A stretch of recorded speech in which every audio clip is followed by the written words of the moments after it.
Hey, what's going on, everybody? John here from ECP Outdoors, and you are now watching the latest idea that we came up with here is to test out if we were going to run the ECP Outdoors podcast. And I want it to be something kind of interesting. If we do go this route, you have this format. It's meant to be like a long format thing, and it could be fun. It could be a great way to connect, but we're really just testing this out right now and trying to understand how the tech of this works, how recording this works, and even how the software, how it all comes together, and then also like what you even talk about. I mean, it's you have this thing that you can do something pretty cool with. So again, this is the testing phase. I'm actually joined here by a good friend of mine, Scott Thompson, who has been a huge part in putting all this together. He's sourced all this equipment and has figured the software out. I tend to come up with these ideas and have no idea how it works, and then I usually just get overloaded and quit looking at them. but Scott took the ball and ran with it and has helped out tremendously. So thank you, Scott. I appreciate you learning all this, and so we could try this out today. You're welcome. And I guess this kind of makes me your first guest, doesn't it? Yeah, 100%. You're the first guest, which is why I do want to also talk about your YouTube channel, Online Gun Safety Class. You've been posting videos every day, right? That's been the goal? Yeah, I started out December 31st, my New Year's resolution. I've tried the whole lose weight thing. That's never worked in the past. So this year, I decided that, I'm going to work on my YouTube channel. I had 22 subscribers. Yeah. And I said, I'm going to post at least one thing every day. Mm-hmm. And I've not missed a day yet. I've posted at least one, some days more than one. Yeah. And I've grown from 22 subscribers, like I said, at December 31st. And now I have 691 before we started. Yeah. So, if you're out there, subscribe, Online Gun Safety Class. Yes. And we'll try to throw a link somewhere too, wherever. We'll throw that up. Yeah, no, that's amazing growth in such a short amount of time. You said January. What are we at now? Middle of March? Yeah, we're at March 15th and so 2.5 months. 670 people in 2.5 months. Yeah. And one thing that's great about it is some of the ideas came directly from you. There's collaboration back and forth. Yeah. When we first started talking, you had mentioned with your old Instagram, it used to, with his Instagram, he said just showing pictures of the gun got attention. Yeah. And so because 100%. Of that, I started doing that with guns, and I get thousands of views pretty quickly, and I get subscribers from it. So it's been great to collaborate. Well, yeah. So Scott and I we geek over this kind of stuff for some days for like hours. We lose track of time because I do enjoy the analytics and all that stuff, looking it over. And at the end of the day though, you got to put out good stuff, and then whatever. And if it's something you like, then you're putting out something good anyway.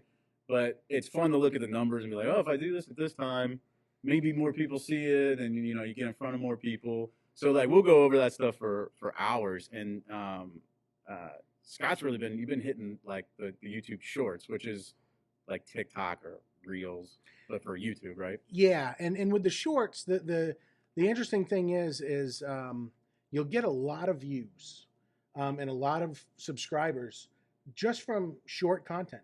Yeah. So it makes it kind of a convenient platform to put something out every day. Yeah. It's very easy. There's been times where there's so much happening right. every day too now. It's every day there's something crazier going on. Yes. Especially if you're, mainly into firearms and firearm safety and legislation. It seems like every single day something's going down. Something needs to be talked about. Something needs to be brought up, and we're all bombarded with it. Absolutely. We get emails every day from whatever lobbyists to look out for this, and which is all true. You have to stay vigilant on this stuff. And even myself, I slip all the time. We were just talking about this, Scott and I it's because it's hitting so much every day, and that's probably a part of it, right? Is that, we all have lives to live as well. Even if it's, this is a part of my income, obviously. It's a part of my business model with the outdoor store. And even I can't stay on top of everything constant. until it's an official thing, it's almost like I tune out sometimes, which it's probably not the best. It's probably not the best route, but Right, but it's normal because unfortunately, also the thing that I've noticed is we get bombarded with everything in the media is bombarded with why guns are bad.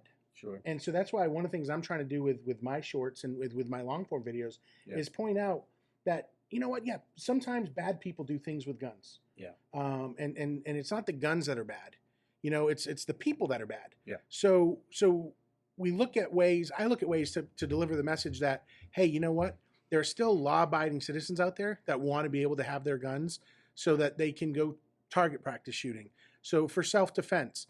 And I think most people, and John, correct me if I'm wrong here, but I think most people don't ever want to shoot somebody. Sure, yeah. But they want to be prepared to defend themselves because it's a dangerous world out there. Yeah. And I want to bring kind of the positive to the negative.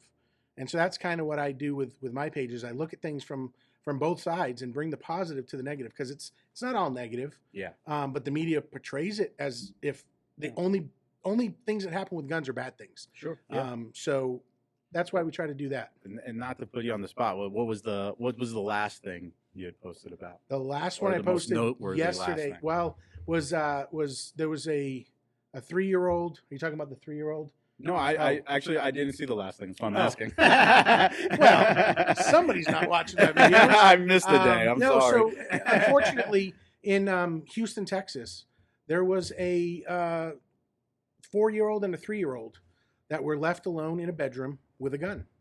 And the 3-year-old found the gun. It was loaded, and she shot and killed her 4-year-old sister. At the time, there were 5 adults in the house. Why 5 adults in the house? Why they would leave 2 kids in the room that has a gun, I don't know. The explanation in the article was that both parents thought the other parent was with the child.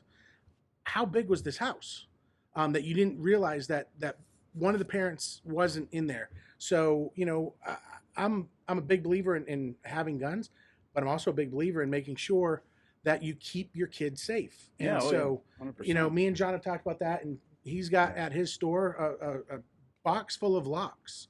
And if someone came in and said, hey, I need a lock because I got kids or whatever, I'm sure they'd walk out with a lock very easily. 100%. Well, a lot of companies too have been coming out with like new ways, to keep things locked up and be able to readily get it, because that ends up being the issue. Is like, so, what can be your route of having something you need when you need it, and then but also keeping it out of the hands of a small child or whatever. And I would say actually Hornady's been putting out some pretty good stuff. Yeah. I mean they've been putting out one I'm thinking of right away is they have this wall hanger for your shotgun that locks the center of it up. That you have the firearm up there, but you can easily get to that box, open it, and grab it. Absolutely. And they're trying to come up with better, routes than having to quickly punch in something, especially in the heat of the moment or whatever. But no, that's definitely where things get really difficult, and we're looking for more answers on how could that be provided, right? And how could it be utilized properly, and all without someone telling you how to do it too. Right. That's the other issue. Right. Because everyone's going to be different. Point. What your needs are going to be different than someone else's. And one of the things I talk to when I do my classes for talking about gun safety is those Hornady boxes or different type of boxes. Sure. Some that take a keypad, some that take a key. But one thing, and there's a lot of security people out there that are going to yell at me for this one, is all of mine that have a keypad, they're the same number. Right. And I've practiced with each of them. Sometimes I have one, it's one of the Hornady ones that goes in a bag. And for a few hours while watching TV, I was just punching in the code, locking it and unlocking it. Yeah. Just so that under pressure, I have that mental code to do it quickly. Yeah. Because I do. I have a 5-year-old and a 15-year-old that live with us. And, that's a big concern, with the amount of guns. But in my house, all of my guns are locked up with the ammunition stored separately, except for there are 4 guns that me and my wife may use in an emergency. Yeah. But they're locked up. and they're ready to go, but they're in a box. And most of them, like you said, the furniture one, you said it look, you know the shotgun's there, but they make great ones that you don't even know there's a gun there. Sure. And 3 of the 4, my kids don't even know where they're at. Yeah. But me and my wife know how to get to them in an emergency. Well, and something I've been thinking about a lot too. Like, I have a 3-year-old, and obviously, firearms are a huge part of my life, and trying to find different. And it's out there. It's definitely out there. But what is the best route on introducing these sorts of things, and keeping that respect and everything for what it is, because on top of it, especially like I said, I have a 3-year-old, I have a little boy. I mean, part of a little boy is exactly that, pretending you have a gun, Nerf guns, he's got all kind, and it was very quick for him to pick up, POW and all that kind of stuff. And, clearly keeping it away from him obviously is the best route, and where he can't easily get to something, because he would have no clue or have any understanding really. But as he gets older, there becomes like this age there's a middle ground where they're still like a little kid, but not that 3 or 4-year-old anymore. Right. And getting into more, I guess, adolescence or whatever. And I guess trying to find the best route to, again, keep the knowledge there. Because I don't always know. Is hiding it the best? Right. You know what I mean? Right. Like, No, you're right. Hide it from them, but right. Because when you hide it, the curiosity killed the cat. Right. Yeah, of course. They find something. Right. And that's why. So my son's a little bit older than your son. Mm-hmm. He's 5. He'll be 6 later this year. Yeah. But he's got his Nerf gun, and he's got a little target that he uses with his Nerf gun. Yeah. And one of the things I trained him right away, even with the Nerf gun, was always keeping the gun pointed down range. So we shoot down a hallway, and he's always pointing it there. And in the beginning, he would hold it up to reload it, and he'd point it at me or mom or someone. Right. And I'd always correct him. And now he's gotten to the point where he has that respect with the Nerf gun. Yeah. So our next step, we bought him for Christmas, a Red Ryder BB gun. Christmas story, couldn't resist. So we bought him that. He hasn't used it yet, but we're training him with the Nerf gun, the respect of keeping it downrange. So when we go outside and go with the BB gun, now we're not going to worry about him pointing the BB gun at anyone. But if he does, it's a BB gun. And that's where we'll then introduce the eyeglasses. Now we're going to have eye protection. And then from there, when we progress to the first little plinker that we've already bought him, a little 22, when we get to that, then we'll introduce the ear protection. So we're kind of taking it in stages. Yeah. And it takes away the curiousness because he's seen the guns. Yeah. When I come home, sometimes, I'll take the guns out of a bag. If I went and I took 4 or 5 guns with me, I'll take them out and start putting them in the safe. Mm-hmm. But we'll sit down, and I've let him touch it. I've let him hold it because I'd rather him touch it and hold it while he's in front of me so that he's not curious about it later. Sure. And it's funny because when he was about 4, he started playing some online video games, Roblox. And our rule was if you can't play in any of the servers that have a gun. Mm-hmm. And one day he came running in, Mom, I was just in a game. Someone had a gun. I closed out of it right away because I can't play with guns. Yeah. So we're getting through to him. Yeah. Like he understands. And now we let him play some of them. Yeah. But they're killing zombies. Sure, yeah. So it's a little different. Well, it's going to be a part of it. That's what I mean. Right. That's what makes it all just such it can be kind of a weird line. It can. And every kid's going to be different. I mean, there are some kids, and I know for sure with my kid, right now with my son, if I took him to the range right now, he would never want to pick up a gun again because he's got this aversion to loud sounds. Yeah. And he's complete opposite me. I get in the car, I want to crank the radio up as loud, sing along, whatever. It's not pretty. Too much. But my son doesn't like loud sounds. Yeah. So if I took him into the range right now, even with the earmuffs on, he starts hearing the bang, he's not going to want to be in there. So you'll know, I think most people know with your kid, and every kid could be different. You could have twins, and one could be very different than the other. Yeah. But it's taken a time to I think you have to remove the curiousness. You have to show them the gun, obviously unload it at all times when it's with the children, but take that out. So if they know that, hey, if I ask Dad, hey, can you show me about the gun? Yeah. If he knows that I'm going to, then he has no incentive to go try to find the gun and hold it. Or if he's at a friend's house and he finds a gun, he's not going to want to pick it up. Yeah. So I think it's important to take, like you said, take that curiousness away. Yeah, no, a lot of that makes sense. It's just like I said, it's just something that I've been, obviously thinking more and more as he gets older, and I mean, and part of what I'm doing, I'm going home and working. So, I'm updating stuff on the website. There's pictures like he's picked up on, just seeing pictures of guns. And he's like, oh, that's dad.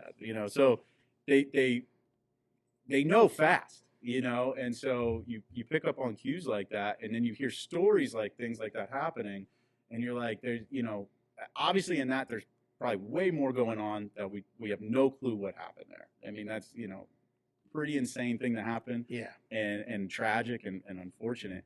And, we don't really know too much of what, like you said, what were the adults doing in there, whatever the case may be.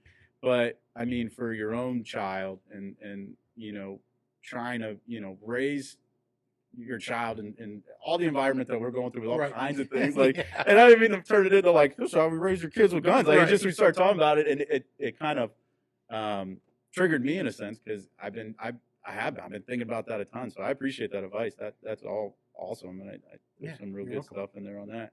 But outside of that story, I remember you were telling me about a basketball player. I forget the name now. That was a really interesting one too. I think that would be a cool one, or not a cool one, but that would be a good story to share. Yeah. And some of you, I mean, look it up.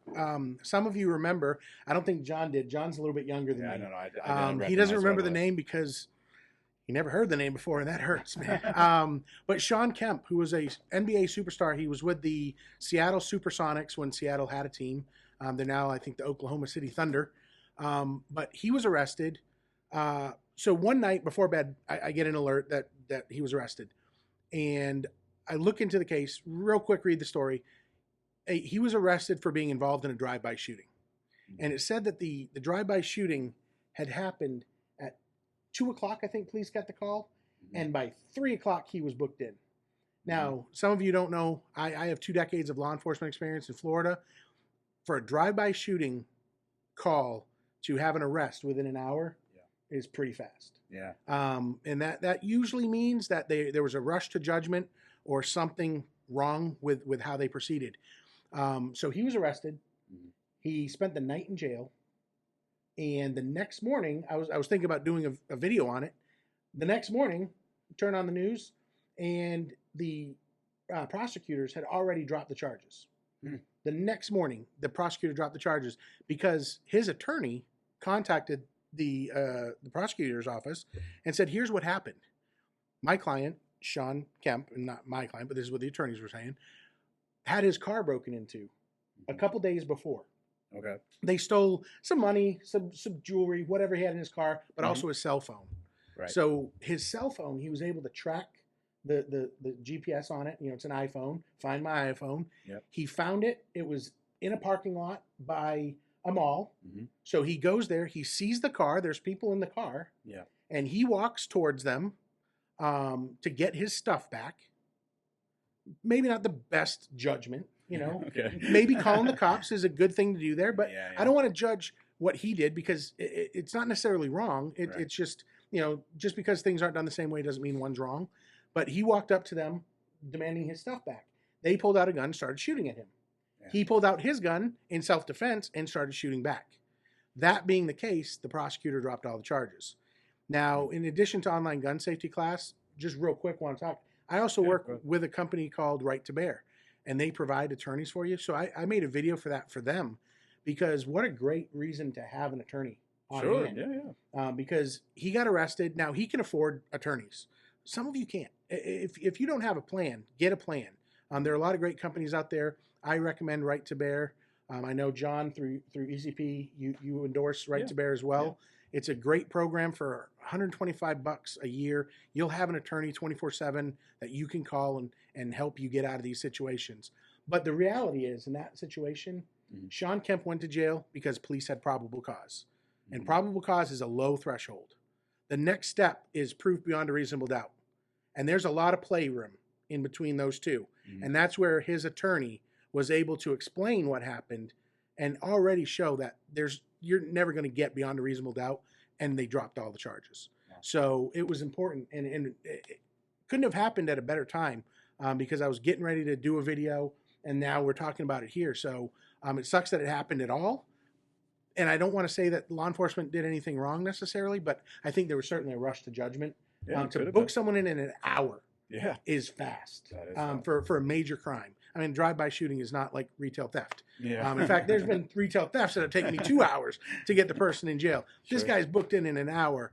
They ran real fast on that one. Yeah. No, that's what it's a crazy story. We were explaining those points to me. I'm like, man, to pull it that fast, a misunderstanding that fast, and your rights could be taken pretty quickly just from not enough context. And if you say the wrong thing at the wrong time, you don't even really mean what you're saying. You feel like you're in a tizzy of some sort, Yeah, and that's the thing. Under stress, people say things, and also, it's not always what you do. Sometimes it's what you say and how you explain it. And you might say everything the right way, but it's just like you're married, I'm married, and I'm sure you and your wife have the same game that me and my wife have. Mm-hmm. It's called what he said and what she heard, and sometimes we are far apart on this, right? Sure. Same thing happens in law enforcement. You say something, but the way you say it, the way the detective heard it, is completely different meaning, and it happens. It's communication 101. Yeah. So it can happen to any of us. Good to keep in mind for sure. Well, I don't know. I think I want to kind of keep it a little bit short and sweet on this first one. I just, like I said, we really wanted to get into like testing these sorts of things and talk about a couple of things, which we did. I appreciate you. Yeah, no worries. Telling, talking about a couple of those stories, and even we ended up getting into some stuff with parenting. Yeah. That's what's great about it. I like that because it is something that's been weighing on me more and more, and even, being in it, I've had those solutions in the past to sell things and understand what they are, and I know the products, but it being in it, it's a whole nother thing to think about again. So trying to talk to people with those experiences, so things like that can be avoided, or to the best of our abilities to do so. So it's important, but so I think that's going to be it, guys. I think we're going to wrap it up.